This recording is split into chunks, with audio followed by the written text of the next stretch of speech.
Mónica Santiago Nieto, él es titular de la Unidad de Inteligencia Financiera, la UIF. Te agradezco mucho, Santiago, de nuevo que nos atiendas y que estés siempre dispuesto y disponible. ¿Cómo estás? Buen día. Buen día, ¿qué tal? Adela, un saludo a ti y a tu auditorio. Ya no te voy a decir que es un placer platicar contigo porque luego te enojas. No. Oye, nada más dime, ¿cómo sigues de salud? ¿Qué cosas? Bien. Prácticamente saliendo de la entrevista que tuvimos, ya me dieron mi resultado y sí, estuve positivo, pero afortunadamente ya estamos de regreso. Y ya saliste negativo, ¿no? Ya, Ya. sí. Ah, qué bueno. ¿Y fuiste prácticamente asintomático?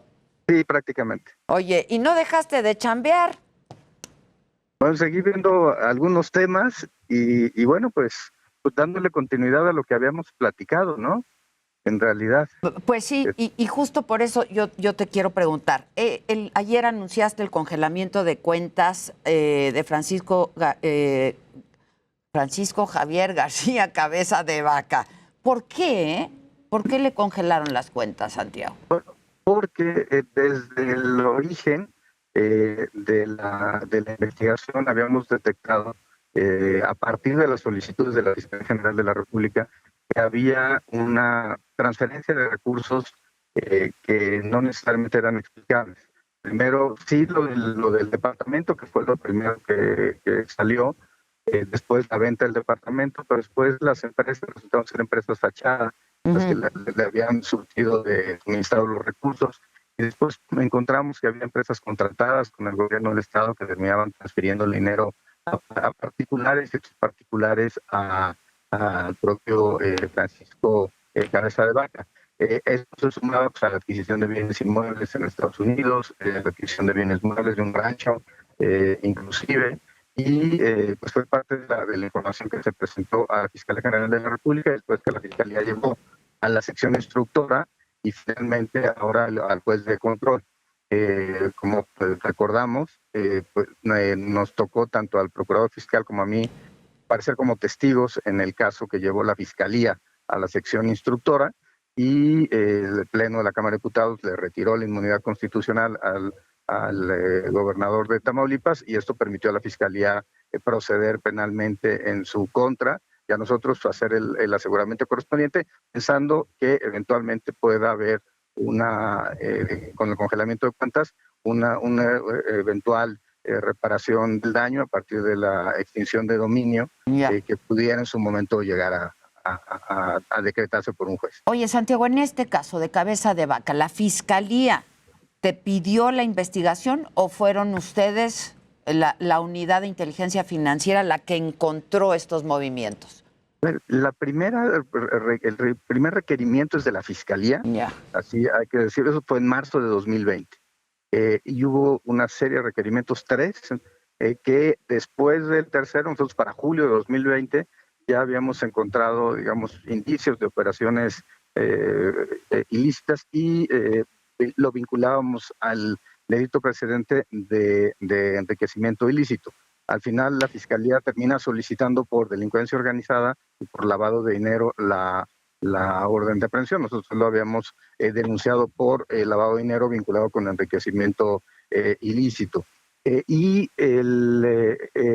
Pero al final de la comparecencia, del testimonio que rendí ante la sección instructora, me empezó a llegar una nueva serie de información que nos permitió generar una nueva denuncia ante la Fiscalía General de la República.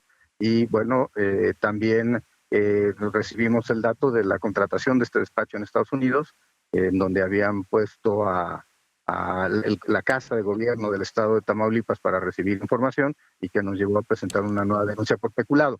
En eso estábamos.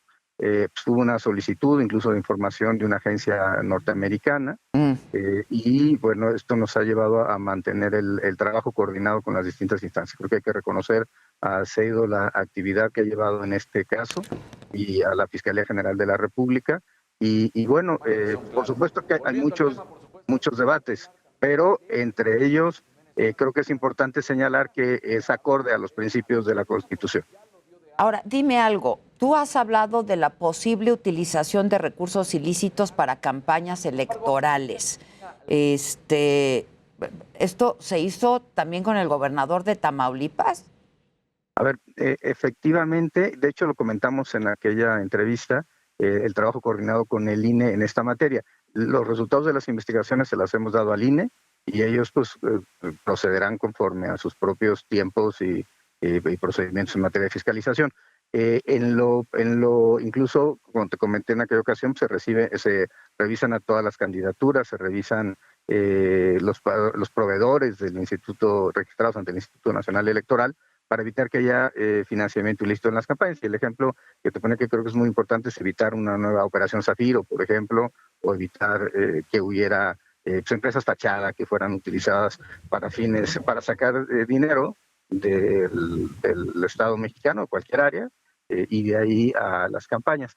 En el caso particular de Tamaulipas recibimos una denuncia de que se estaba filtrando el dinero del gobierno de Tamaulipas hacia las elecciones locales. Vamos a hacer la investigación correspondiente, pero como también te comenté, el presidente me pidió que no hubiera una intervención de la UIF durante el proceso, salvo evidentemente el cumplimiento de nuestras obligaciones y la entrega de información al INE o a la Fiscalía Especializada en Delitos Electorales, pero lo que queremos es desarrollar esta investigación y determinar en su caso si hubo o no hubo algún tipo de financiamiento ilícito. Sí, justo me dijiste tú eso aquí, de que el presidente te había pedido eso, y un día o dos después pasó este asunto con Adrián de la Garza y con Samuel García en Nuevo León. Sí, aunque bueno, no hubo una denuncia de la Unidad de Inteligencia Financiera, en realidad fue un requerimiento de información que se dio por parte de la Fiscalía General de la República, y eso fue, digamos, posterior inclusive a que hubiéramos tenido, a que platicáramos tú y yo y a que se hiciera público con un comunicado. Creo que sí es importante mantenernos al margen. Pero bueno, por supuesto, si la Fiscalía o la Electoral, la Anticorrupción, la Fiscalía General de la República en general, o el INE o cualquier instancia nos solicita información en términos de la normatividad, pues nuestra obligación es entregarla.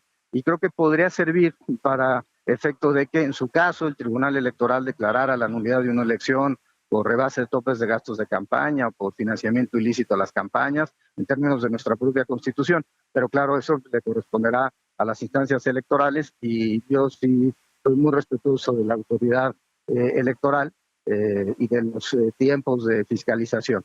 Creo que lo que la ley nos obliga es a apoyarlos, y nosotros estaremos dando la información y presentando en su caso las denuncias si encontramos algo que sea irregular.